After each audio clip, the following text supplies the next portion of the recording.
Welcome friends. इस video में हम डिस्कस करेंगे मेंस 2019 के बारे में। बहुत ही विवादित और बहुत लंबी चलने वाली मुख्य परीक्षा है ये, ठीक है। तो कल ही इसका रिजल्ट आया है। 2 सूचियाँ उन्होंने निकाली हैं, एक मुख्य सूची, एक प्रोविजनल सूची, प्रावधिक भाग। कट ऑफ्स दे रखी हैं इसमें। मुख्य सूची की कट ऑफ ज़्यादा है, प्रावधिक में वही मेंटेन रही है, ठीक है। इन सब के बारे में तो आप खुद भी अब समझ गए होंगे कि इनका क्या मतलब है और क्या इनके मायने हैं। कि जैसे सेकंड सूची में अगर अपन देखें तो सिर्फ अनरिजर्व्ड और ओबीसी कैटेगरी है, तो जैसे भी माननीय न्यायालय का निर्णय होगा उस तरह से ये सेकंड सूची का उपयोग करेंगे। तो इस सूची पर ज़्यादा भाग डिस्कशन ना करते हुए जो मेन मुद्दे हैं, जो बच्चों के कंसर्न है, जब से ये लगभग पता चला है कि मुख्य परीक्षा शायद दोबारा हो सकती है तो कई सारे मुद्दे थे। एक मुद्दा तो यही था कि एडिशनल होगा या सबका होगा, तो क्लियर ही है सबका होगा, सबको मुख्य परीक्षा देनी है। बाकी ये था कि किस तरह से उसकी रणनीति अपनाएं, क्योंकि टाइम भी इन्होंने कम दिया है। जैसे जनवरी सेकंड वीक में इनका एग्ज़ाम लेने का है और जिस तरह से लग रहा है तो बहुत ज़्यादा चांस है कि जनवरी सेकंड वीक में ही एग्ज़ाम होगा। तो किस तरह से इस एग्ज़ाम को हम देखें। दूसरा, 2021 का मीन्स जो इन्होंने फैब में दिया है, तो कैसे दोनों चीज़ों को बैलेंस करें, क्या रणनीति होनी चाहिए मुख्य परीक्षा 2019 के लिए। क्योंकि एक बड़ी अपॉर्चुनिटी तो है, क्योंकि जैसे अपन अगर देखें तो मुख्य परीक्षा 2019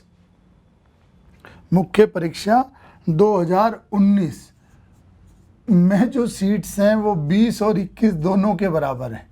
तो ये बहुत बढ़िया अपॉर्चुनिटी है जॉब की, और कई बच्चे जो बहुत दिनों से इस प्रोसेस से उलझे हुए हैं उनके लिए बहुत अच्छी अपॉर्चुनिटी है।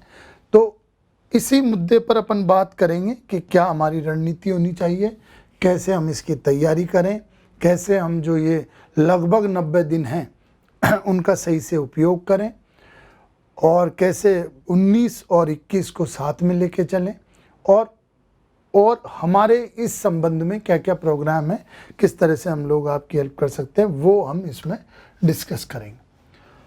स्टेटस ऑफ स्टूडेंट्स, ठीक है, कि मतलब कई बच्चे ये सर कि कैसे करें, हमने तो बहुत दिनों से पढ़ा नहीं है, ठीक है, क्या हमारा रणनीति होना चाहिए सर, सिलेबस को बहुत दिनों से नहीं देखा। भाई कौन ही देख रहा होगा, कौन ऐसा सोच रहा होगा कि ये एग्ज़ाम दोबारा से होगी। मतलब अगर पहले देखा जाए तो बच्चों ने मान लिया था कि जिनका मेंस नहीं निकला वो ठीक है 20 के लिए आगे बढ़ेंगे, और जिनका मेंस निकला था वो इंटरव्यू की तैयारी कर रहे थे। तो हम ये कहना चाहते हैं कि लगभग सभी स्टूडेंट्स का स्टेटस लेवल सेम है, ठीक है, सेम है कि भाई सभी अब तैयारी चालू करेंगे, सभी के लिए समान दिन है, तो कंपटीशन लगभग बराबर सा है, ठीक है। तो कोई ऐसा बहुत बड़ा इशू नहीं है कि हम बहुत टच में नहीं थे, हमने पढ़ा नहीं था, वर्ल्ड हिस्ट्री, एक्ट, इकोनॉमी का बहुत ज़्यादा वेटेज है 19 में 20 और 21 की तुलना में। तो ये सब चीज़ें हमने इतनी डिटेल में नहीं पढ़ी है, तो किसी ने भी नहीं पढ़ी है, सभी का वही स्तर है। तो आप आराम से अब से चीज़ें स्टार्ट होंगी, तो आराम से अब अच्छे से फोकस करें। दो तरह के बच्चे जो हैं उनका थोड़ा इश्यूज हैं। जैसे एक तो ये जो थोड़ा सा जो 19 का मीन्स निकालने के बाद या देने के बाद कुछ और कामों में लग गए थे, जैसे मान लो किसी ने जॉब ज्वाइन कर ली, कहीं कोई व्यापार में लग गया, शिफ्ट हो गया, उनको थोड़ा सा फ्लो आने में टाइम लगेगा। क्योंकि मेरे जो टच में है और जो मेरा ऑब्जर्वेशन है वो ये है कि जो 2019 का इंटरव्यू दे रहे थे वो बच्चे भी 20 और 21 के माध्यम से कंटिन्यू थे, ठीक है। उन्होंने कंटिन्यूस आंसर राइटिंग की है, कंटिन्यूस स्टडी की है, तो they are not out of touch. तो बस अब उनको 19 में ढलना है, तो उनको फ्लो में आने में ज़्यादा टाइम नहीं लगेगा, ठीक है।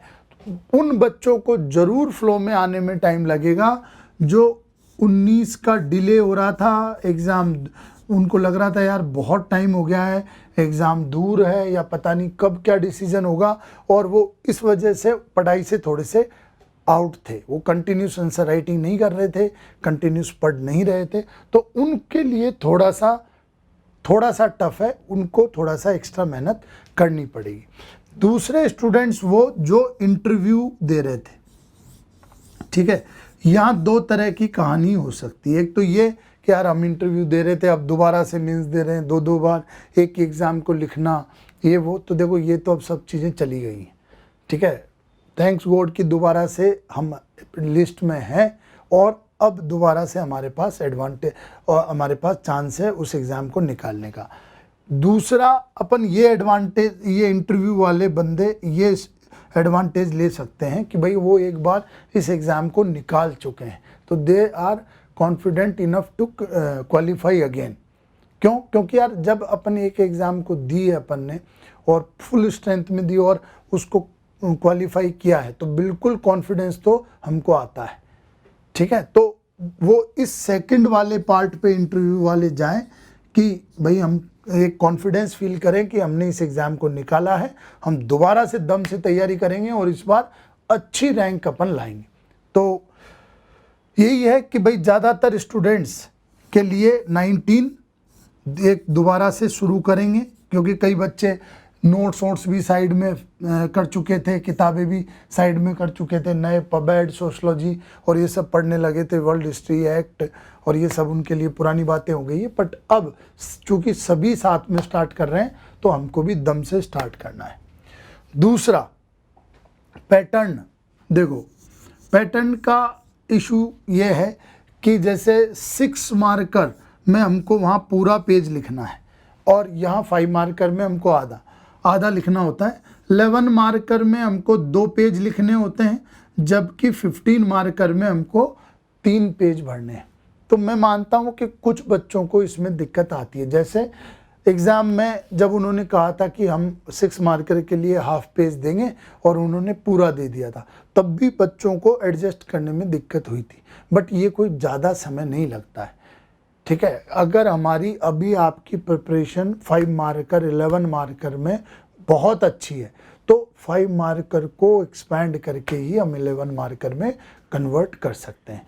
जैसे पहले जब इस पैटर्न में हम लोग तैयारी कराते थे तो मेनली फोकस होता था 6 मार्कर पे। क्यों? क्योंकि अगर 6 मार्कर को हमने शॉर्ट किया तो 3 मार्कर बन जाता था और अगर इसी को एक्सपैंड किया तो ये 15 मार्कर में कन्वर्ट हो जाता था।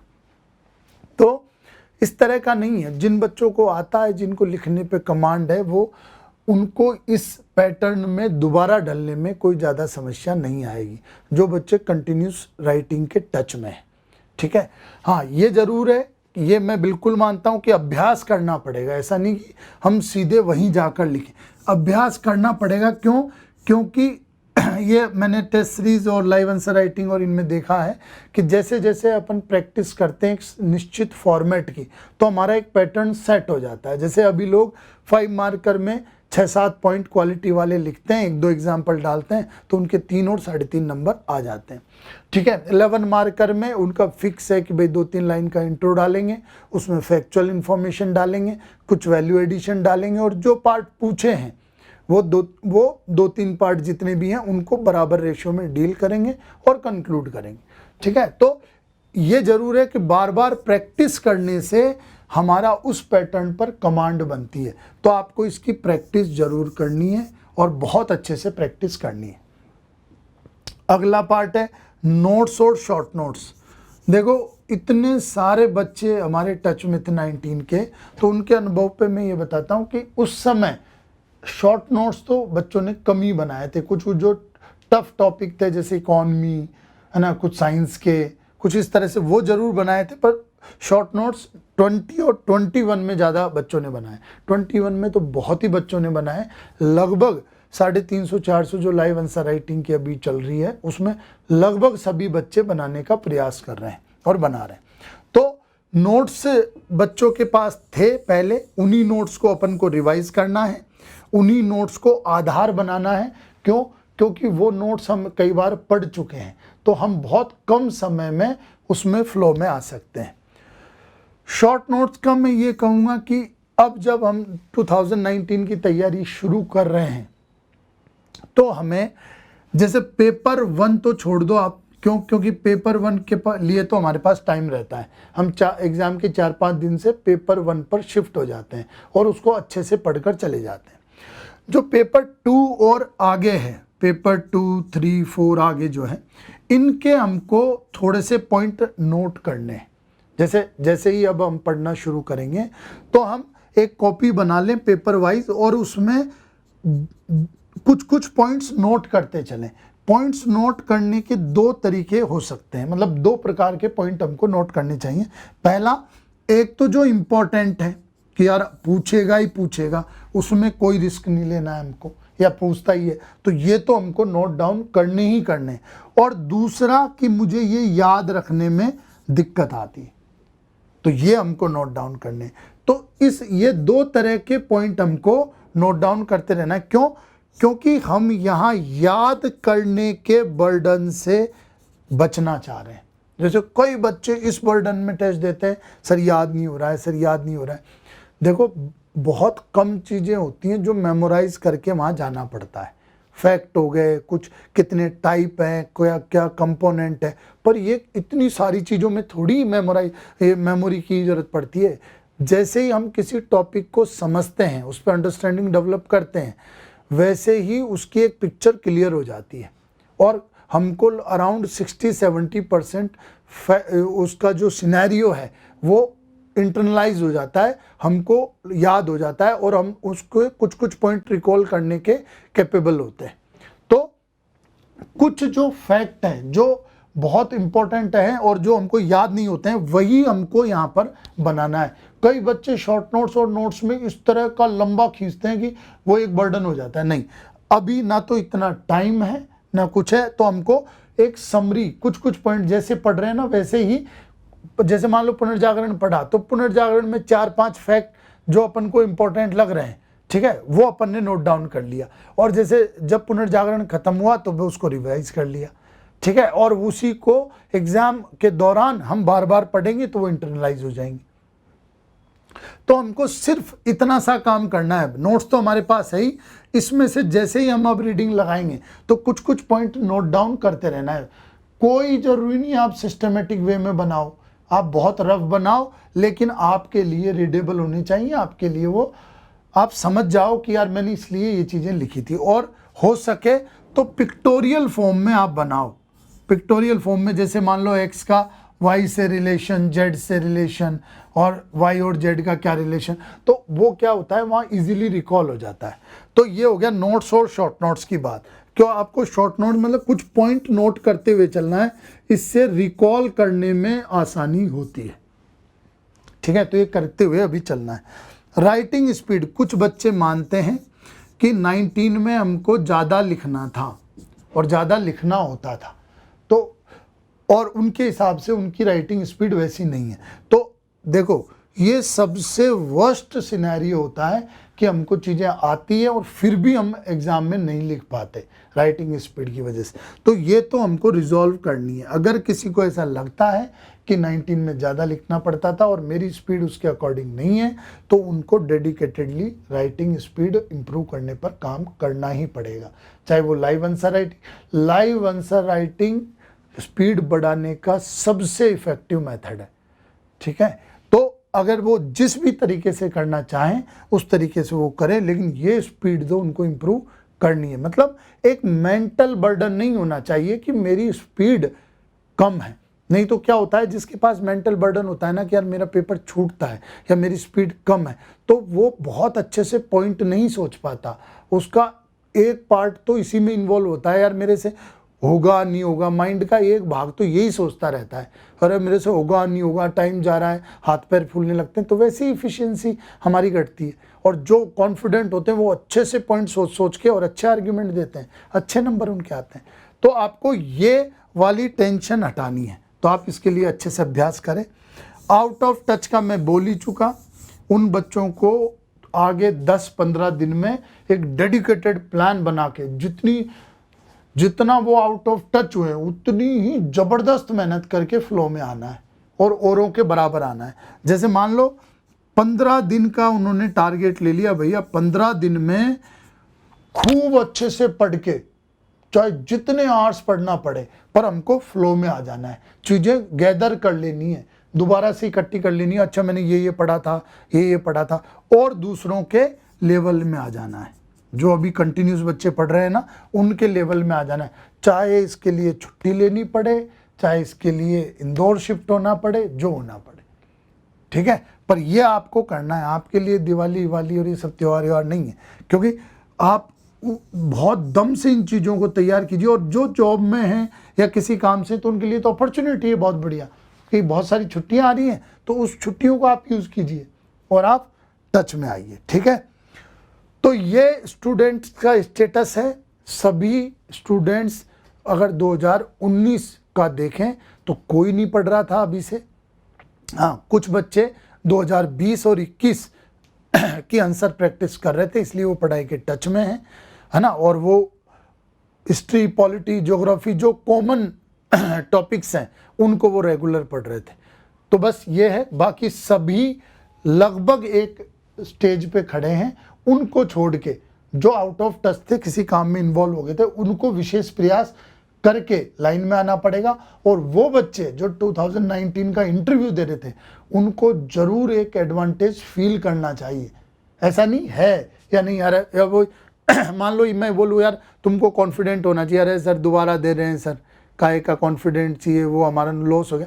लॉस प्रॉफिट कुछ नहीं है भैया, जब तक पोस्ट नहीं मिली है। अब दोबारा से अपॉर्चुनिटी है, दम से करो, बहुत अच्छी। ये सोचो कि यार एक बार में अच्छा पोस्ट लेके ख़त्म करेंगे, ठीक है भाई। आपके पास ये तो बिल्कुल एडवांटेज है, कॉन्फिडेंस है। जो एक बार बच्चा मेंस निकाल लेता है और मान लो इंटरव्यू में नहीं होता है, दोबारा एग्जाम के लिए अपीयर होता है, अगली वैकेंसी के लिए, कॉन्फिडेंट होता है वो, यार मैंने मेंस में ऐसा किया था इसलिए मेरा निकला। तो इस तरह का एक अनुभव तो होता ही है ना। तो आप उसको फील कीजिए और दम से पढ़ाई कीजिए, ठीक है। माइंड में कोई और एक सिंगल माइंड होना बहुत ज़रूरी है, कि मतलब माइंड में ऐसी चीज़ें नहीं आनी चाहिए, यार मेरा तो दूसरी सूची में है नाम, पता नहीं क्या होगा, कैसा होगा। जैसे ऐसा नहीं होता है कि मान लो किसी की कट ऑफ, मान लो हम लोग बोल रहे हैं यार 73 जाएगी और किसी के 73 हैं, तो उसको बार बार बोलने पर भी वो इस तरह का महसूस करता रहता है, यार पता नहीं मेरा होगा नहीं होगा, बार बार एक ही एक सवाल। तो इससे अपन कॉन्फिडेंटली और एफिशिएंटली काम नहीं कर पाते। तो आप सिंगल माइंड मेकअप कीजिए। 19 का अपने पास टारगेट है और इसको किसी भी हालत में गंवाना नहीं, ठीक है। प्रिपरेशन स्ट्रेटजी क्या होनी चाहिए, तो थोड़ा सा इस पे बात करते हैं। देखो, प्रिपरेशन स्ट्रेटजी की अगर बात करें तो एक मैंने सिलेबस का थोड़ा सा दोबारा से एनालिसिस किया था, तो लगभग 70% तो सेम है। ज्योग्राफी, पॉलिटी, हिस्ट्री, इकोनॉमी का कुछ पार्ट है ना, कुछ ज़्यादा भी है, एथिक्स है, हिंदी है, तो पर 30% थोड़ा डिफरेंट है। इस पर ये थोड़ा सा अपन आउट ऑफ टच हो गए सभी लगभग, है ना। तो इसको अपन को दोबारा से उसमें फ्लो में लाना है। तो क्या हो सकता है ना। इसके लिए तो एक तो इस पे विशेष फोकस हमको करना पड़ेगा, जो वर्ल्ड हिस्ट्री और ये सब है, इन सब पर एक्ट वगैरह ये सब। 19 का जबरदस्त महत्व है, मैंने पहले भी बता दिया कि 19 बराबर 20 + 21, पोस्ट बहुत ज़्यादा है, ठीक है। तो अगर अपन किसी भी दोनों में से किसी भी सूची में है तो बहुत दम लगानी है इस पर, 19 पर, है ना, 19 पर। तो इस पे फोकस करना। जो कई बच्चे ऐसे ना कि यार सर अभी मैं 21 भी दे रहा हूँ, 19 भी दे रहा हूँ, कैसे क्या करूँ। भैया सामने 19 है, पहले 19 है, ठीक है। ज़्यादा वैकेंसी 19 की है, सब पहले 19 होगा, 19 पर ही फोकस करना है, ठीक है। ये बाद में डिस्कस करेंगे दोनों को बैलेंस कैसे करेंगे। एकदम कॉन्फिडेंस मतलब रखना ही है कि भाई हमने निकाला है और हमारा सूची में नाम है। क्योंकि अब ऐसा नहीं आपको वो करना है, क्योंकि ये आप कम से कम 1 महीना ऐसा मान लो, जब से ऐसा चल रहा था कि यार दोबारा से होगा, बच्चे खूब बोल रहे थे कि सर अगर नहीं होगा तो दिक्कतें होंगी, तो इसलिए दोबारा से होगा, फिर भी वो अच्छे से नहीं पढ़ पाए। क्यों? क्योंकि कॉन्फिडेंस ही नहीं था कि यार पता नहीं क्या होगा कैसे होगा। अब आप सीधा रखो कि भाई एग्ज़ाम होनी है जनवरी में और मेरे को ये अचीव करना है, और ये भी कॉन्फिडेंस कि सभी अब से तैयारी स्टार्ट कर रहे हैं। अब जो जितना अच्छे से दौड़ेगा वही मंजिल को पाएगा। देखो आप ये भी याद रखो, पबेड, सोशलॉजी है ना, इकोनॉमी, ये सब तो कई बच्चों को प्रयास करते करते भी पबेड और सोशलॉजी और जीपीएस और इन सब पे कॉन्फिडेंस नहीं आ पा रहा है। लेकिन हमने इकोनॉमी, एक्ट है ना और वर्ल्ड हिस्ट्री और ये सब अच्छे से पढ़ रखी है, तो बहुत जल्दी हम रिकॉल कर लेंगे। आप इस बात में आत्मविश्वास रखें कि भाई बहुत जल्दी हो जाएगा, बस अपन करना शुरू करते हैं। ठीक है, अगर सोचते ही रहे तो फिर दिक्कत है।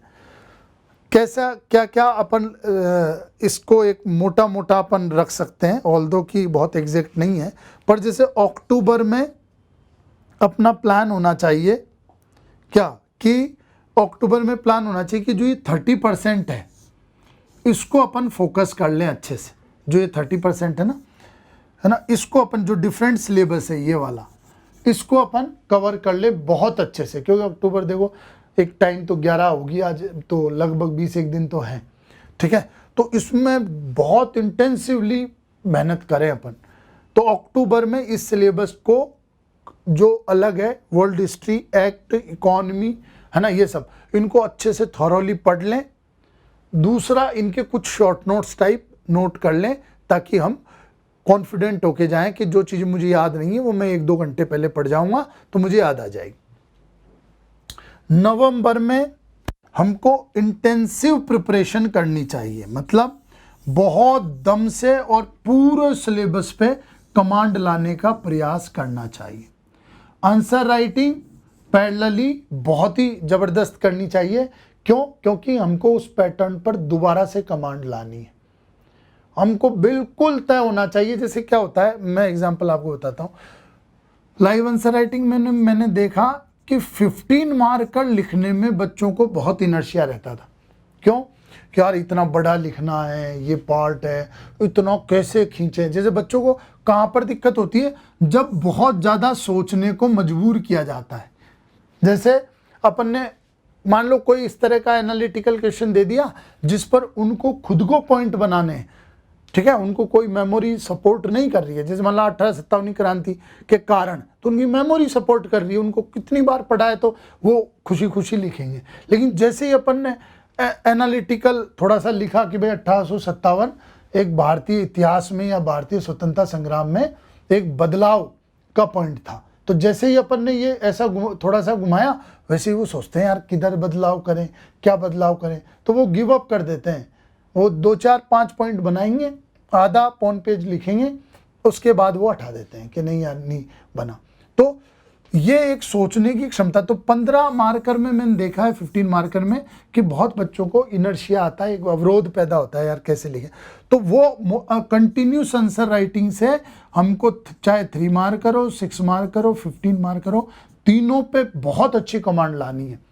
तीनों पे बहुत ही ठीक से कमांड लानी है। तो नवंबर बहुत ही क्रिटिकल होगा। ये डिफरेंस क्रिएट करना शुरू कर देगा नवंबर, मतलब हैव्स और हैव नॉट में। कैसे कि भाई जो बच्चे अंदर जाएंगे, जो बच्चे अंदर नहीं जाएंगे, उनमें यहाँ नवंबर से डिफरेंस क्रिएट होना शुरू हो जाएगा। जो बच्चे डेडिकेटेडली, कॉन्फिडेंटली लगे रहेंगे, वो यहाँ डिफरेंस क्रिएट कर लेंगे। दिसंबर में डेवलपमेंट ऑफ कॉम्पिटेंस का मंथ अपन इसको ले सकते हैं कि भाई जैसे अपन ने सिलेबस कवरेज पे दम लगाई, आंसर राइटिंग की, अब दिसंबर एक एडवांस स्टेज में होगा जहां हम हमारे नंबर मैक्सिमाइज करने पर ध्यान देंगे। मैक्सिमाइज मतलब जैसे मान लो 150 में से अपने एवरेज 80 आ रहे हैं, तो अब कैसे 90 पे पहुंचाएं। ठीक है, तो अब उसमें जो फीडबैक्स हैं, जैसे फीडबैक मान लो 6 मार्कर में अपन को 3 मिल रहा है ना, 3 मार्कर में हमको 2 मिल रहा है, 15 मार्कर में हमको 7 के आसपास या 6 के आसपास ऐसा जा रहा। तो कैसे हम इसमें एक एक नंबर बढ़ाएं, है ना। वो जो अपने कमेंट आए, जो फीडबैक आए, उन पर काम करें, उन पर काम करके और कुछ ऐसी रणनीति बना सोचे कि यार ये मेरी कमी है और मैं इसको ऐसे समाधान कर सकता हूँ। तो ये महीना ऐसा रहेगा जब अपनी पोस्ट अपन फिक्स करेंगे कि भाई मेरे इतने नंबर आ रहे हैं, और मैं, कई बच्चों को ये कॉन्फिडेंस आ जाता है कि सब कुछ ठीक रहा तो जिस हिसाब से मेरा अभी चल रहा है मेरा कॉल तो आएगा, ठीक है। और कई बच्चों का ऐसा होता है, यार जिस हिसाब से मेरा चल रहा है तो मैं कॉल तो आएगा ही आएगा, बट एक लीड भी मैं करूंगा, मेरे अच्छे मार्जिन से कॉल आएगा, इंटरव्यू कॉल आएगा। तो ये वाली चीजें, इसमें आपको रिवीजन पे जबरदस्त focus, answer writing continuous. Answer writing तो एग्जाम के एक दिन पहले तक अपन को जारी रखनी है। क्यों? क्योंकि हमने टेस्ट और लाइव के दौरान देखा है, अगर 5-6 दिन भी बच्चे नहीं लिखते हैं तो 7वें दिन जब वो आंसर लिखने लगते हैं उनको बहुत इनर्शिया सा फील होता है और लगता है यार कि बहुत दिनों से लिखा ही नहीं। एक मेंटल फ्लो बन जाता है विचारों का कंटिन्यूस लिखते लिखते, तो आप उसको ब्रेक नहीं कर सकते। और जनवरी में आपका एग्जाम है, सेकेंड वीक में, तो ये मोटी मोटी एक रणनीति हो सकती है, ठीक है, कि अक्टूबर में हम जो अलग पार्ट है जो अब तक अपन ने पढ़ा नहीं है उस पर दम से काम करें और उस पर कमांड ले लें। नवंबर में हम इंटेंसिव, वर्ड का मतलब है यार कि बहुत ज़बरदस्त, क्योंकि ये सिलेबस कवरेज और ये ऐसी थोड़ी है कि ज़बरदस्त आवर्स और एनर्जी, टाइम और एनर्जी डेडिकेट करें उस सिलेबस पर और उसको कवर करने का कोशिश करें।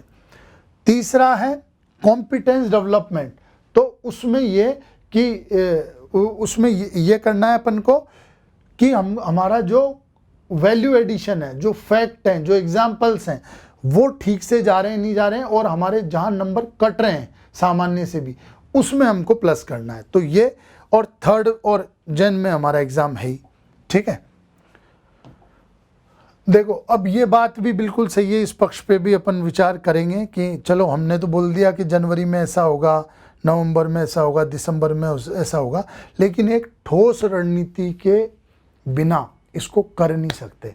जैसे मैंने मान लो ये टेस्ट और लाइव आंसर राइटिंग और इनके दौरान मैंने देखा है कि मैं जो बच्चे की, आज मैंने उसको बोला काउंसलिंग की कि यार ऐसा ऐसा है, तुझे ऐसा ऐसा सुधारना है, तो 2-3 दिन तक तो हवा में रहता है, ठीक है, 2-3 दिन तक तो वो चीज़ें फॉलो करता है, बट फिर वही रूटीन में आ जाता है। मतलब आप ये मानो कि वो खुद इस बात पे फोकस नहीं करता। क्या कई बच्चे उनके 150 में से 45, 50, 52, 55 ऐसे नंबर लेके और जाते रहते हैं, वो मिलना ही नहीं चाहते। वो पता नहीं क्या सोच रखा है उनको, जब क्लियर कॉपी इंडिकेट कर रही है कि आपका सिलेक्शन नहीं होगा या आप सिलेक्शन में बहुत पीछे हैं, तब भी वो उस पर कुछ इनिशिएटिव नहीं लेते। जैसे वो आके मिले, इस बार तो मैंने ये किया कि जो संडे को टेस्ट था तो मैं जाके खड़ा हुआ और मैंने सबकी, जो भी जा रहे थे उनके नंबर पूछे और फिर उनको फोर्स किया कि भाई आप, जब आपकी कॉपी में 50 ही नंबर आ रहे हैं 150 में से, तो आपको लग रहा है कि आपका सिलेक्शन होगा? बिल्कुल। वो बोलते हैं यार सर हाँ नहीं लग रहा है, मतलब टफ है। तो क्यों नहीं इम्प्रूवमेंट करते हैं, क्यों नहीं बताते? भाई अगर आपसे नहीं हो रहा है तो हमको बताओ कि सर मैं इस चीज़ में स्टक कर रहा हूँ, मुझे ये चीज़ में नहीं समझ में आ रहा है कि मैं इस चीज़ को कैसे सुधारूँ, तो हम काम करेंगे उस पर, ठीक है। तो management, proper strategy, proper time table बहुत ज़रूरी है। और 2019 के केस में जो अभी मेंस होना है उसमें तो बहुत ही ज़रूरी है। क्यों? टाइम कम है, और दूसरा 21 भी हमको साथ में लिखना है, ठीक है। तो देखो ये ऑब्जर्वेशन मैंने देखा है, जो मैंने अभी आपसे कहा है, लगभग हम लाइव आंसर राइटिंग और टेस्ट सीरीज में 10,000 के आसपास स्टूडेंट ट्रेंड कर चुके हैं। इतने स्टूडेंट्स के स्किल्स में देखो, मैं बहुत ही ईमानदारी से बोलना चाहता हूं कि अभी तक हमने, हमारी पूरी टीम ने डेडिकेटेडली फोकस किया है लाइव आंसर राइटिंग और टेस्ट सीरीज, और उसमें हमको रिजल्ट भी मिल रहे हैं, ठीक है। हमारा ऐसा नहीं है कि हम जैसे टेस्ट बना दिए, ठीक है, टेस्ट टाइम पे दे दिए, सॉल्यूशन टाइम पे दे दिया और कॉपी लो और आपकी आप जानो। हमारा मकसद, प्योर मकसद है रिजल्ट ओरिएंटेशन, कि भाई अगर आपके 50 नंबर, आपने हमारे यहाँ टेस्ट ज्वाइन किया, आपने ईमानदारी से टेस्ट लिखा पढ़ के, फिर भी कंटिन्यूस आपके नंबर कम आ रहे हैं, तो उसमें एक तो पर्याप्त कमेंट होते हैं।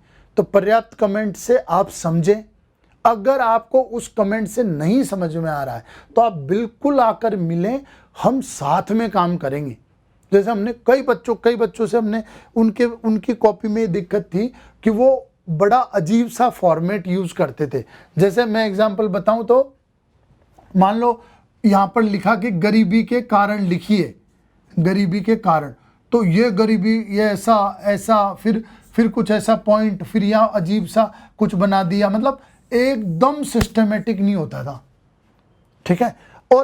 और अब जब उनसे कहा कि उनको कई सारी कॉपियां दिखाई कि यार देखो ये होता है फॉर्मेटिंग, ये होता है प्रेजेंटेशन, ये होता है कि अच्छा आंसर एक व्यवस्थित लगे, तब भी उनसे वो बनाना नहीं आए। क्यों? क्योंकि वो आदत में है, ये इस तरह से लिखना, कैजुअल लिखना, रफली लिखना आदत में है।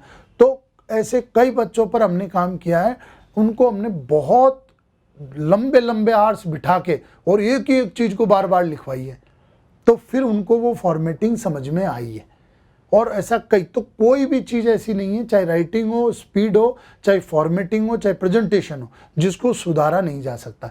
पर अगर आप बताओगे ही नहीं तो वो चीज़ सुधरेगी नहीं। फिर या तो आप इतने जागरूक, इतने स्किल, इतने डिसिप्लिन से काम करते हो कि खुद सुधार लेते हो, जब तो बहुत ही सही है।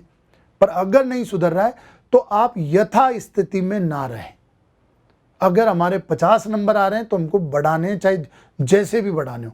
Test series, live answer writing और इन सब का यही मतलब है कि उसने अपना स्टेटस बता दिया कि आपका स्टेटस ये है अभी कि 150 में से 50 नंबर आ रहे हैं, अब आप इनको सुधारो।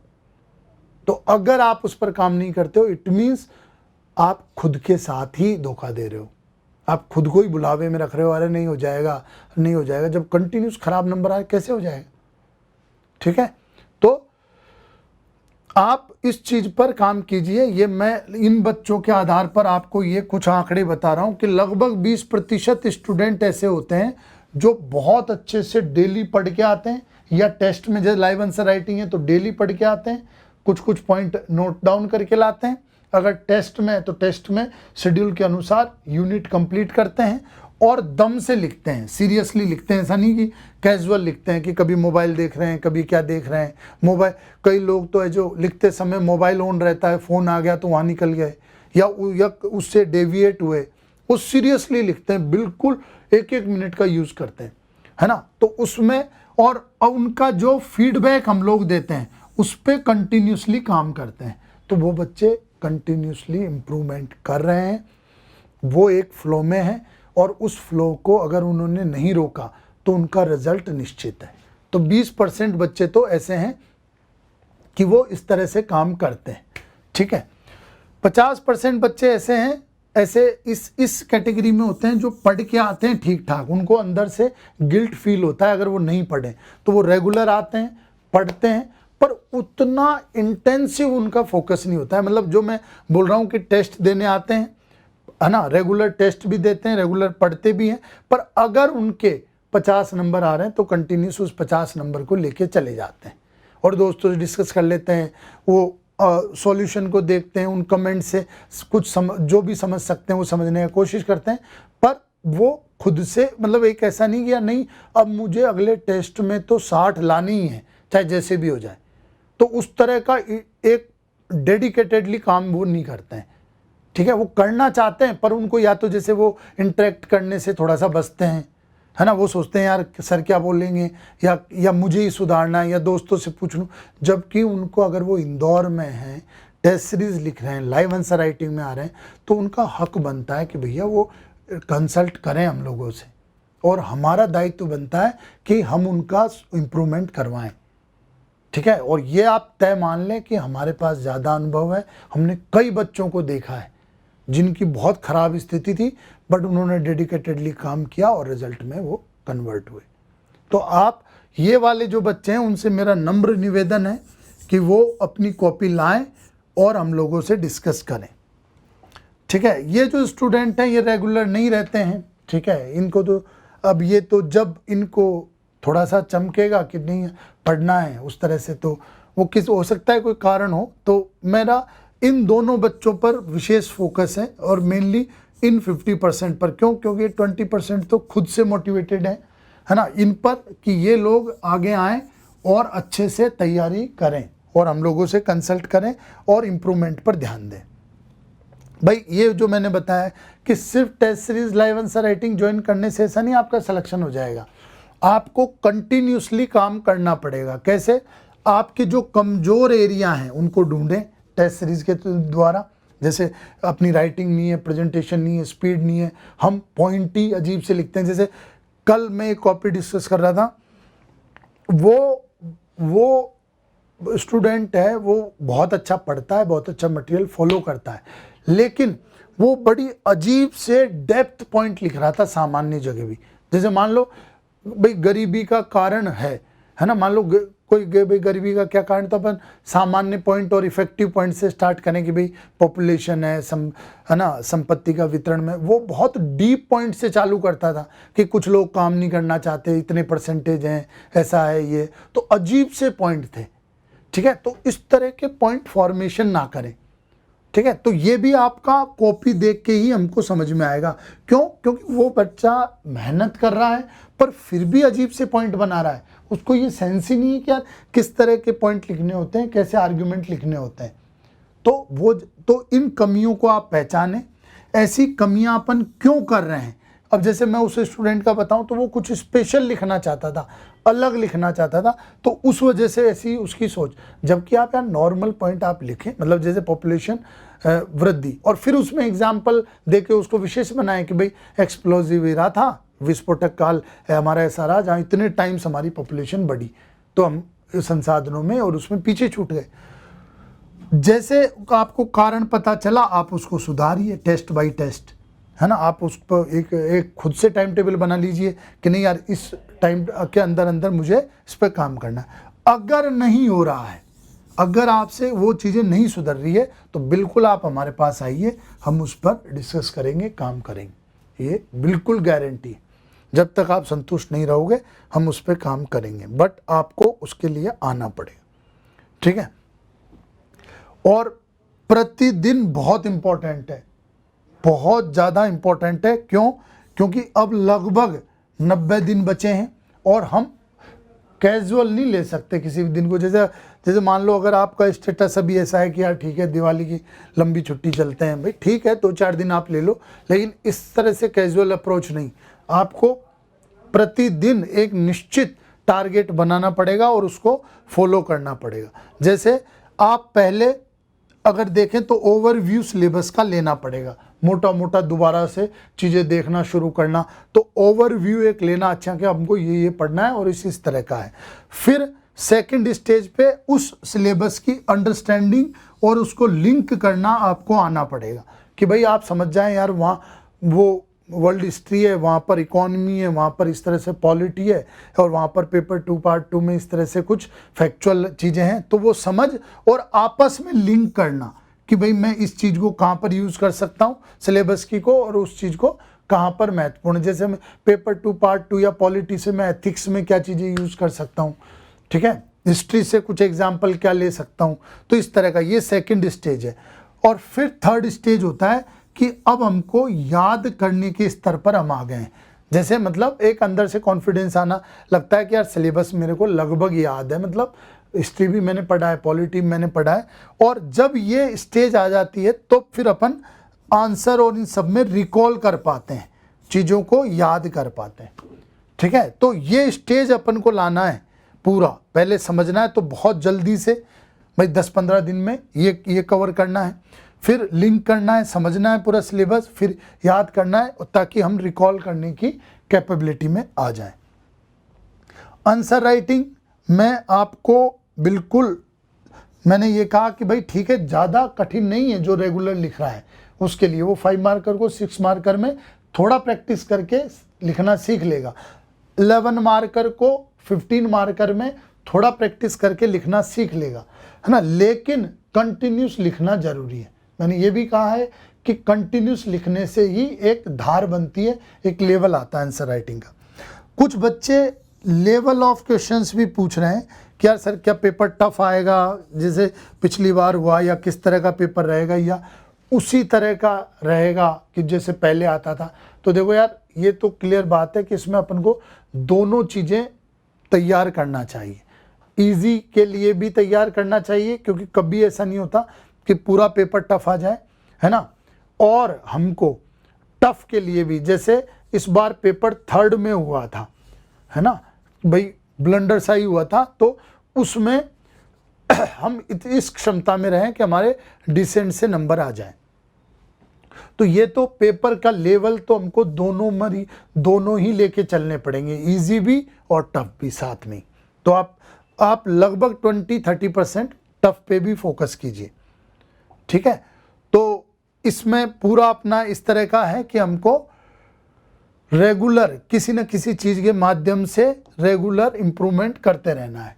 इसी संबंध में जो कुछ प्रोग्राम है 19 के, क्योंकि बच्चों के पर्सनल फ़ोन आते हैं तो मैं इस मंच पे वो बता देता हूँ। टेस्ट सीरीज़ है, ठीक है, जो एक टेस्ट सीरीज़ है, एक लाइव आंसर राइटिंग है, और तीसरा हम जो इस बार स्पेशल स्टार्ट कर रहे हैं, जो हमने 21 के लिए सोचा था, पर चूंकि अब 19 बहुत महत्वपूर्ण है तो 19 के लिए, तो वो है मेंटरशिप प्रोग्राम। टेस्ट सीरीज़ किन बच्चों के लिए ठीक है, जिनकी प्रिपरेशन लेवल ठीक है, वो कंटिन्यूस आंसर राइटिंग कर रहे हैं, वो सिलेबस भाई 70% सिलेबस के तो वो टच में है ना, चलो अलग था 30% उसको उन्होंने नहीं पढ़ा है ना, पर इसके वो टच में, तो वो इससे कंटिन्यूस लिख के और अपना तैयारी अच्छे से कर सकते हैं। वो अपनी स्तर, अपनी प्रतिस्पर्धा, अपनी दावेदारी को चेक करना चाहते हैं तो वो इससे चेक हो जाएगी, और उनको रेगुलर फीडबैक मिलेगा, और फीडबैक के अनुसार वो इम्प्रूवमेंट करेंगे। तो कहने का मतलब ये कि 150 में से 90 नंबर पहुंचने की मतलब जो है कि भाई हम कैसे इससे या इससे प्लस पहुंचे, ठीक है, और इस पर जाकर हम एवरेज स्कोर इतना लाएं तो वो टेस्ट सीरीज में हो जाएगा, जिनकी तैयारी का लेवल बहुत अच्छा है। जिनको दिक्कत है कि भाई जैसे सिलेबस में भी दिक्कत है कि सिलेबस के कुछ पार्ट हमको नहीं पता है, तो लाइव आंसर राइटिंग उनके लिए बेस्ट है। क्यों, मैं एक थोड़ा लाइव आंसर राइटिंग के लिए आपको बता दूं, इसमें ये होता है हम सिलेबस को कई पार्ट में तोड़ते हैं। जैसे ये जो 2019 का है, 80 दिनों के अंदर आपको ये पूरा सिलेबस कवर करना है। हम जैसे मान लो किसी दिन हमने स्पेसिफिक टॉपिक दिया, उस टॉपिक को आपको उस दिन में अच्छे से पढ़ के लाना है, उसके अच्छे से नोट्स बनाने हैं, और फिर यहाँ आके आपको 45 मिनट्स आंसर राइटिंग करनी है।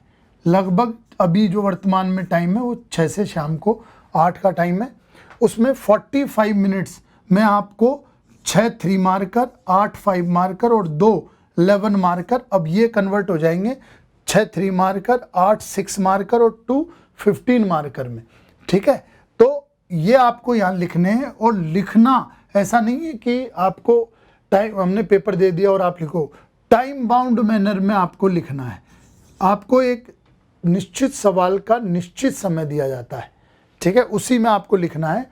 तो एक स्पीड का भी यहाँ पे प्रैक्टिस होता है। तो लाइव आंसर राइटिंग ओवरऑल उन लोगों के लिए ठीक है जो डेली, जिनका सिलेबस पूरा अच्छे से कवर नहीं है।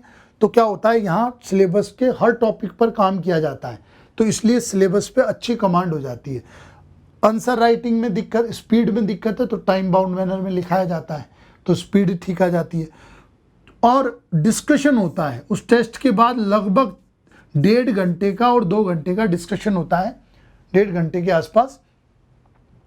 तो उसमें आपको फॉर्मेटिंग सिखाया जाता है, ठीक है, आपको बताया जाता है इस सवाल को कैसे तोड़ना था, कौन कौन से पार्ट इसमें आते हैं और किस डायरेक्शन में अपन को इस सवाल में जाना था।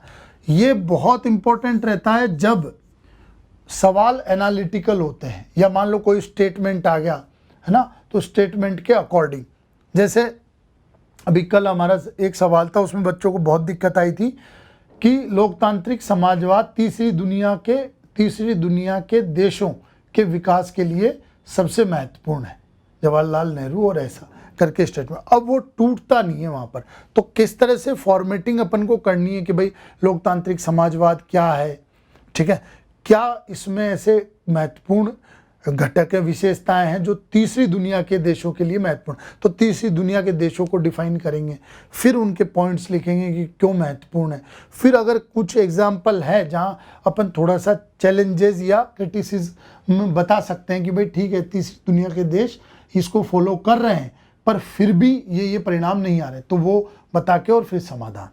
तो फॉर्मेटिंग इसमें हम सिखाते हैं। मेन बात इसमें यह है, इस पे फोकस रहता है कि आप चीज़ों को रटने की बजाय आपको इतना सोचना सिखा दें कि आप पॉइंट खुद से क्रिएट करने लगो। ठीक है, अब जैसे लोकतांत्रिक समाजवाद तो डिस्कशन कर करके कॉन्सेप्ट क्लियरिटी से आपको कॉन्सेप्ट क्लियर करा के और ऐसा हो जाए कि यार खुद से आप बना लो डेफिनेशन। और क्यों तीसरी दुनिया, अब जैसे तीसरी दुनिया के लिए क्यों महत्वपूर्ण, तो तीसरी दुनिया की समस्याओं से आप अवगत हो तो बस वो चीज़ें ढूंढ लो कि इन समस्याओं को कौन कौन समाधान करता है। मतलब लोकतांत्रिक समाजवाद में ऐसी क्या विशेषताएं हैं जो इन समस्याओं का समाधान है, बस वो आप वहाँ पर पॉइंट लिख दो, 2-4 एग्जाम्पल लिख दो। तो हम इस पे विशेष फोकस होता है कि अगर आपको थोड़ा बहुत भी आइडिया है उस प्रश्न के बारे में तो आप पूरा प्रश्न लिख पाए। तो ये लाइव आंसर राइटिंग है। मेंटरशिप प्रोग्राम हम अभी 2021 के लिए प्लान कर रहे थे, बहुत बच्चे इसका डिमांड भी कर रहे थे।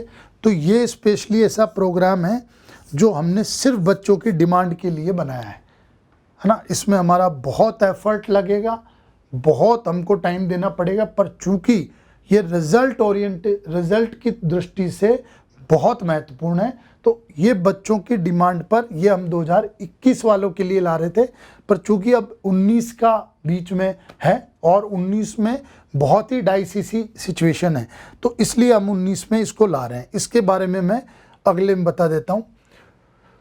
मेंटरशिप प्रोग्राम हम उन बच्चों के लिए ला रहे हैं जो एक तो खुद का टाइम घर पर, जैसे देखो अगर मान लो मैंने आपसे बोला यार ये एक्स टॉपिक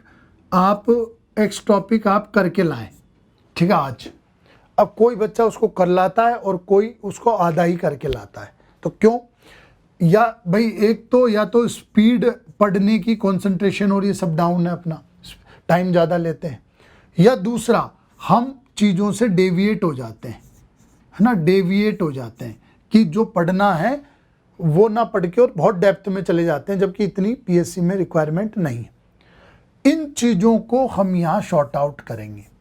क्या होगा इसमें, जैसे सुबह 9:30 से रात को 10 बजे तक हमने देखा, भाई बच्चों ने ही हमको सजेस्ट किया कि सर हम लाइब्रेरी में तो पढ़ते ही हैं, ठीक है, लाइब्रेरी तो बैठते ही हैं, तो हम लगभग पढ़ने में टाइम तो दे रहे हैं पर वहाँ हम हमारे अकॉर्डिंग नहीं चला पाते, तो लगभग डे बोर्डिंग है ये, दिन भर आपको यहाँ रहना पड़ेगा। टॉपिक फिक्स रहेगा कि आज हमको इतना करना है, ठीक है, अलग अलग पेपर का, जैसे हो सकता है 3 घंटे अपन ने एक अलग पेपर रखा, 4 घंटे अपन ने अलग पेपर रखा और इस तरह से। तो उसमें हम क्लासेस भी चलाएंगे, जैसे सुबह आप आए तो उस टॉपिक के बारे में जो मेन कॉन्सेप्ट थे, पॉइंट थे, वो सब हम आपको समझा देंगे कि भैया इसमें ये चीज़ें आती हैं और इन चीज़ों पर ध्यान आपको देना ही देना है, तो वो हम यहाँ आपको समझा देंगे। यहाँ आप बैठोगे तो हम एक टाइम टेबल आपका बना देंगे, जैसे आप मान लो 9:30 पे आए तो 12:30 तक या 12 तक आपको इतना करना ही करना है, और बोल देंगे कि भाई अगर आपसे नहीं हो रहा है तो बीच में उठ के आइए आप हमारे पास, वहाँ पर मैं भी रहूँगा, मेरी पूरी टीम रहेगी, है ना, जो मैं उसके लिए डेडिकेटेड करूँगा। तो जब आपको पता है भाई 2-3 कारणों से टाइम लग सकता है, अगर आप एफर्ट लगा रहे हैं, मतलब आप खूब पढ़ रहे हैं लेकिन वो फिर भी टाइम लग रहा है, क्यों? क्योंकि आपकी या तो क्लियरिटी नहीं है उस टॉपिक पे, तो वो क्लियरिटी लाने में एक्स्ट्रा टाइम लगेगा। तो उन टीचर्स के कंसल्टेशन से आप उसको जल्दी क्लियर कर सकते हो, एग्जैक्ट नोट्स या टू द पॉइंट पढ़कर आप जल्दी क्लियर कर सकते हो बजाय भटकने के, तो वो हम यहाँ करवाएंगे, ठीक है। भाई आपको लग रहा है कि यार मेरे से ये नहीं हो पा रहा इतना, है ना, तो ये इस टाइम में नहीं हो पाएगा, तो फिर आप वहाँ टीचरों के पास जाओगे, टीचर आपको उसको रिकॉल करवाएंगे। अगर पूरी क्लास को ऐसा लगेगा कोई टॉपिक विशेष पे, तो टीचर क्लास में उसका लेक्चर लेगा, पढ़ाएगा, बताएगा कि भाई ये ऐसा इसमें कॉन्सेप्ट है। डेली टेस्ट होगा, जैसे मान लो अभी हमने 12 बजे तक रखा, इतना होना चाहिए, 3 बजे तक रखा, इतना होना चाहिए, 6 बजे तक रखा, 9 बजे तक रखा, और 9 से 10 लाइव आंसर राइटिंग की फॉर्मेट में हमने टेस्ट लिया ताकि आपको विद इन टाइम लिखना पड़े और मूल्यांकन होगा। अब हो सकता है डेली टेस्ट का मूल्यांकन उतना स्ट्रिक्टली ना हो, जनरल देख के हम बता दें कि यार वो कॉपियां सब हम देखेंगे, ठीक है, कि यार इसका लेवल ठीक है और इम्प्रूव कर रहा है पर इसका नहीं है। हाँ, वीकली जो टेस्ट होगा उसकी प्रॉपर मूल्यांकन होगा, ठीक है। नोट्स में अगर आपको कोई दिक्कत आएगी, वैसे तो मेरा ये मानना है कि आप स्वयं के नोट्स पढ़िए क्योंकि वो जल्दी से रिकॉल होते हैं, वो पढ़ चुके हैं अपन कई बार, पर अगर कहीं दिक्कत आई तो हम प्रोवाइड करने का प्रयास करेंगे, ठीक है। शॉर्ट नोट्स हम कुछ पॉइंट्स आपको नोट डाउन कराने पे मजबूर करेंगे कि भैया इस टॉपिक के तो आपको शॉर्ट नोट्स बनानी ही, और इस तरह से गाइड भी करेंगे। मेन फोकस मैंने पहले भी रिपीट किया है, हमारा इस पर है कि आपको सोचने की इतनी क्षमता डेवलप करना कि आप सवाल पढ़कर समझ जाओ कि यार इसका आंसर हमको किस तरह से करना है। तो हम रटने की जो आपकी व्यवस्था है उससे थोड़ा सा आपको बचाना चाहते हैं, और वो बार बार आपको फोर्स करके एक निश्चित एनवायरनमेंट में ट्रेन करके आपको ऐसा चाहते हैं ताकि आप सवाल पढ़ते ही आंसर बनाने लग जाओ और आप में फॉर्मेटिंग करना आ जाए कि इस सवाल में क्या क्या आएगा। तो ओवरऑल बात यह है कि जो बच्चा खुद से अच्छे से 7 दिन पढ़ सकता है खुद से, वो टेस्ट सीरीज ज्वाइन करे और देखे कि अपनी सिलेक्शन का किस लेवल पर काम चल रहा है। जो डेली आंसर राइटिंग नहीं करता है, भाई वो डेली खुद से पढ़ तो लेता है पर उसको ये चाहिए कि यार मैं डेली आंसर राइटिंग करूं, मैं उन आंसर्स को समझूं, फॉर्मेटिंग समझूं, टाइम पीरियड में लिखना सीखूं, वो लाइव आंसर राइटिंग में बेस्ट है। किसी को ये लगता है कि नहीं यार मैं तो डेली पढ़ ही नहीं पाता सारे दिन, मुझे तो मेरा सिलेबस उस स्पीड से हो ही नहीं पाता, मैं मेरे सिलेबस को 2-3 दिन तो रेगुलर करता हूं पर फिर कंटिन्यू नहीं कर पाता, उनके लिए मेंटरशिप प्रोग्राम बेस्ट है। ओवरऑल सभी का मर्ज मेंटरशिप में होता है, क्योंकि मेंटरशिप में लाइव आंसर राइटिंग इंक्लूड है, क्योंकि हम यहाँ शाम को आपको उसी फॉर्मेट में कराएंगे। टेस्ट तो वीकली जो भी टेस्ट होगा वो होगा ही होगा उसमें, और प्लस आपकी निगरानी के साथ पढ़ाई होगी कि आपने ये टॉपिक कराया नहीं कराया। मैं फिर बता दूं, बच्चों की डिमांड पर हम ये प्रोग्राम ला रहे हैं, क्योंकि वो बोलते हैं कि सर हमारा डेली इम्प्रूवमेंट नहीं हो पाता है, इसलिए। अब लास्ट अपना है कि 19 और 21 में हम कैसे संतुलन करें, ठीक है। 19 और 21 में संतुलन कैसे लेके चलें, तो देखो कुछ डिफरेंट पॉइंट हैं 21 में, जैसे रियासतें, पबैड, सोशलॉजी पेपर 3 के कुछ यूनिट्स, ठीक है। तो इनको जैसे हमको फोकस तो 19 पे ही करना है, बिल्कुल 19 पे करना है, क्योंकि सीट्स ज़्यादा हैं, चीज़ें पड़ी हुई हैं, चीज़ें तुलनात्मक रूप से सरल है, ठीक है। तो 19 पर ही हमको फोकस करना है।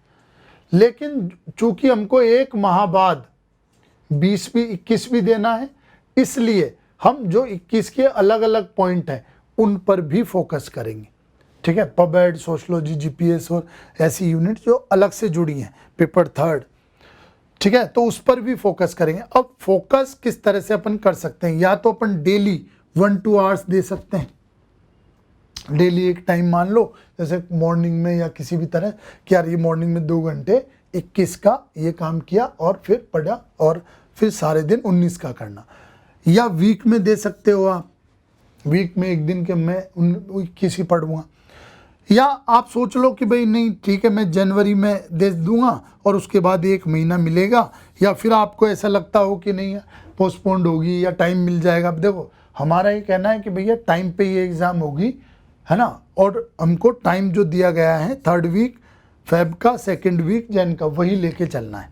तो अगर आपको लगे कि 1 महीना मेरे लिए पर्याप्त है तो हो सकता है आप उस पर जा सकते हो, ठीक है। पर हमारा मानना ये है कि आप डेली कुछ ना कुछ टाइम दीजिए, ये बेस्ट रणनीति है, ताकि 21 में भी और कुछ ही यूनिट्स पे तो देना है, बाकी तो हम पढ़ ही नहीं। राइटिंग प्रैक्टिस में बिल्कुल आप चूंकि जो 21 के हिसाब से कर रहा है वो अडॉप्ट जल्दी कर लेगा, लेकिन फिर भी मैंने पहले भी कहा है कि बार बार लिख के हमको 19 वाली में धार लानी है, ठीक है। 19 वाले में अच्छे से कमांड लानी है, बहुत अच्छे से, क्योंकि मैंने ये टेस्ट सीरीज और लाइव आंसर राइटिंग में देखा है कि बच्चों की जो पहली कॉपी है और उसके बाद जो 5वीं 6ठी कॉपी है तो बहुत जल्दी इंप्रूवमेंट होता जाता है, जो अच्छे से फोकसली काम करते हैं। ठीक है, तो प्रैक्टिस से तो बहुत ज़रूरी है और हमको ये प्रैक्टिस कर करके और इसमें कमांड लानी है, एकदम फिक्स हो जाए। 15 मार्कर ऐसे स्टार्ट करूँगा, इस तरह से पहला पेज रहेगा, इस तरह से दूसरा पेज, इस तरह से तीसरा पेज, ये। और चूंकि 21 को नहीं छोड़ सकते तो 21 का आप थोड़ा साइड लाइन में कर सकते हैं और उसमें कम टेस्ट लिख सकते हैं जैसे, पर फिर भी मैं ये कहूँगा कि वीक में एक टेस्ट तो आप लिखें, वीक में एक टेस्ट तो आपको लिखना चाहिए 21 का, चाहे वो अदर डेज में लिख लें, Monday Tuesday Wednesday whatever it is, कम पढ़ के लिख लें, बट फिर भी उस फॉर्मेटिंग में आप बने रहें, इसलिए आपको वो टेस्ट लिखना है। तो ओवरऑल बात यह है कि 19 अपने पास बहुत अच्छी अपॉर्चुनिटी है, हमको उस पर फोकस करना है, साथ में 20 को लेके चलना है, 21 को लेके चलना है, 21 थोड़ा सा लाइटली अभी पढ़ना है। ठीक है, आंसर राइटिंग प्रैक्टिस कभी नहीं भूलनी है, वो चीज़ें नहीं छोड़नी है जो प्रैक्टिस से सुधरती है। तो 21 की चाहे अपन वीक में एक टेस्ट दें, पढ़ देना है। ठीक है, कुछ जो अलग सिलेबस है उनको 1-2 घंटे दे, जितना आपको उपयुक्त लगे और जो आपकी तैयारी का लेवल है उसके अकॉर्डिंग आप उसको दें। ठीक है, तो 19 पे फोकस, 21 को साथ में लेके चलना है। आप खुद का आप मूल्यांकन कीजिए। अगर आप इस तरह के स्टूडेंट हैं कि आप खुद से खूब अच्छे से पढ़ के और 7 दिन में अच्छे से टेस्ट देते हैं, तो आप टेस्ट सीरीज ज्वाइन कीजिए और उसमें आपका स्तर चेक कीजिए, है ना। कोई दिक्कत है उसमें सुधार में या किसी विशेष प्रॉब्लम, तो हमारे पास आइए। अगर आपको लगता है कि आप डेली आंसर राइटिंग नहीं, क्योंकि जो वीकली टेस्ट लिखता है उससे भी आशा की जाती है कि रोज़ कम से कम आधा घंटा लिखे। अगर आपको ये दिक्कत है कि आप रेगुलर नहीं हो पाते हो, आपको पता नहीं चलता है कि यार आज मेरे को क्या पढ़ना है या इस 7 दिन में मेरे को क्या कवर करना है, और डेली आप घर पे रेगुलर आंसर राइटिंग नहीं करते हो, तो आपके लिए लाइव आंसर राइटिंग बेस्ट है। आपको टॉपिक फिक्स है दिन का, वो आप पढ़िए, शाम को आइए, आंसर राइटिंग कीजिए और डिस्कशन में फॉर्मेटिंग आप सीखिए और आपके कॉन्सेप्ट क्लियर कीजिए। अगर आप रूटीन ही फॉलो करने में दिक्कत है कि भाई आप पढ़ ही नहीं पाते हो और उस स्पीड से चीज़ें, क्योंकि वो 19 में स्पीड से चीज़ें कवर करना बहुत ज़रूरी है, टाइम हमारे पास बहुत कम है, तो उस स्पीड से अपन नहीं कवर कर पाएंगे, तो आपके लिए मेंटरशिप प्रोग्राम है।